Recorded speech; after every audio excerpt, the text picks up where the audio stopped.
العلاقات المغربية الهولندية إرث تاريخي يمتد ل4 قرون. بقلم الأستاذة فتيحة شاطر. وقبل المتابعة لا تنسوا دعم القناة بالإعجاب والاشتراك وتفعيل زر الجرس.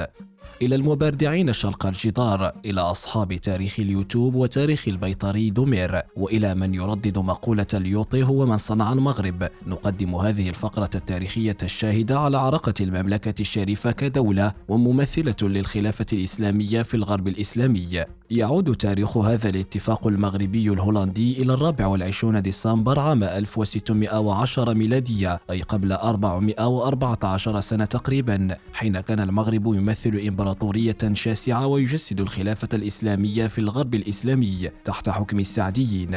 وكانت عاصمته مراكش ثم فاس في الفترة ما بين 1610 و 1626 في عهد الملوك محمد الشيخ المامون، ثم عبد الله الواثق، ثم عبد الملك بن عبد الله، لتعود مراكش عاصمة حتى نهاية العهد السعدي في 1659 ليخلفهم العلويين الذين يحكمون المملكة حتى يومنا هذا. السعديون حكموا المملكة الشريفة من 1511 إلى 1659 في الوقت الذي كانت فيه ما تسمى اليوم بالجزائر مجرد جغرافيا بدون اسم تحكمها القراصنة الأتراك، وكان حاكمها في عام 1610 تركي رزفان باشا الذي خلفه قوس مصطفى باشا في نفس السنة ضمن فترة حكم الباشوات والبايات والدايات والمماليك.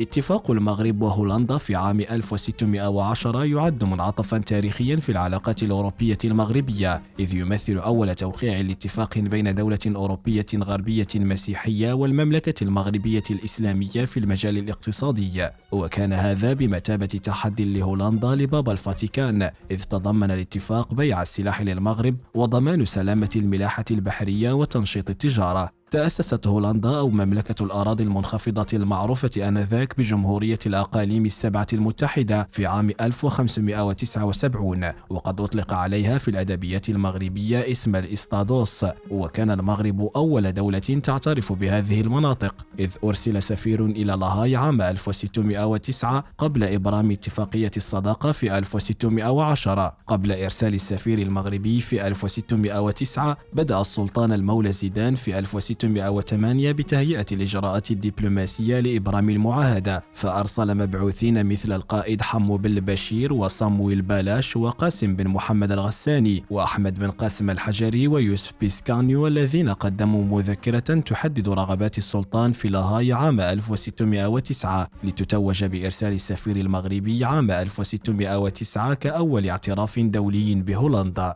كان سياق الاتفاقية مرتبطا بالحروب الهولندية الطويلة ضد إسبانيا، والتي شاركت فيها المملكة المغربية دعما للهولنديين، إذ كان المغرب وإسبانيا خصمين منذ معركة وادي المخازن 1578 في عهد السعديين، كما استضاف المغرب آلاف الأندلسيين والموريسكيين الفارين من اضطهاد النصارى الإسبان بما في ذلك اليهود. في إطار هذا التقارب أطلق الهولنديون سراح أحد أعيان فاس المحتجزين في قادش يوم 15 أكتوبر 1596، وأرسلوا في 1605 بيتر مارتين كوي إلى أسفي والمغرب مع 135 أسيرا مسلما مغاربة وأتراك تم تحريرهم بعد مواجهة البحرية الإسبانية، وعينوا بيتر مارتين كوي ممثلا للولايات العامة الهولندية في مراكش منذ سنة 1605. استمر السلطان مولاي زيدان في تعزيز العلاقات، فأرسل العديد من المبعوثين، وتم توقيع معاهدة الصداقة بين المغرب والأراضي المنخفضة في 24 ديسمبر 1610 في لاهاي. تضمنت المعاهدة شراء المغرب كميات كبيرة من الأسلحة النوعية من هولندا، بما في ذلك المدافع والفرطاقات والبنادق والذخائر والعربات،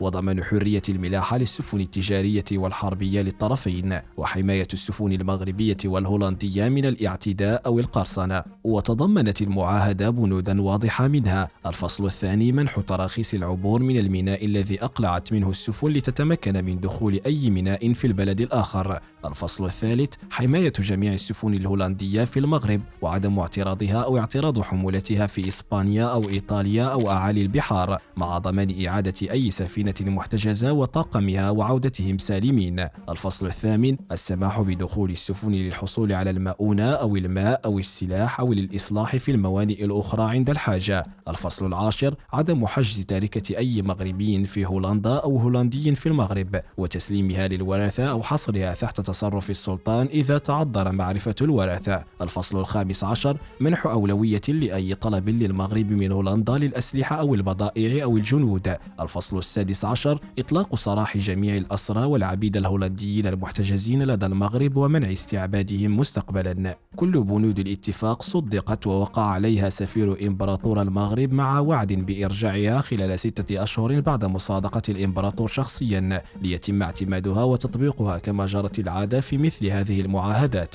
وتم توقيع الاتفاقية رسميا في مدينة لاهاي بتاريخ 24 ديسمبر 1610 ميلادية. استمرت العلاقات بين المغرب وهولندا بعد سقوط السعديين وصعود العلويين، مع تجديد الاتفاقيات في عهد السلطان مولاي إسماعيل ومن ثم السلطان محمد بن عبد الله، مع التركيز على حماية السفن الهولندية والبحارة واستمرار التعاون التجاري والعسكري عبر القرون. كما أسهم المغرب في دعم الهولنديين خلال الحرب العالمية الثانية، حيث شارك الجنود المغاربة ضمن الجيش الفرنسي في مقاومة الاحتلال الألماني. وقد وثقت الوثائق التاريخية أن الهولنديين قدموا لهم المؤونة والملابس داخل المعتقلات النازية في مقاطعة زيلند تقديرا لدورهم. توجد اليوم آثار مادية لهذه العلاقات في مدينة الصويرة المغربية، مثل الأبواب الهولندية التاريخية والمدافع المنقوش عليها صنع في لاهاي عام 1744 لتظل شاهدا على تاريخ التعاون والتبادل بين المغرب وهولندا.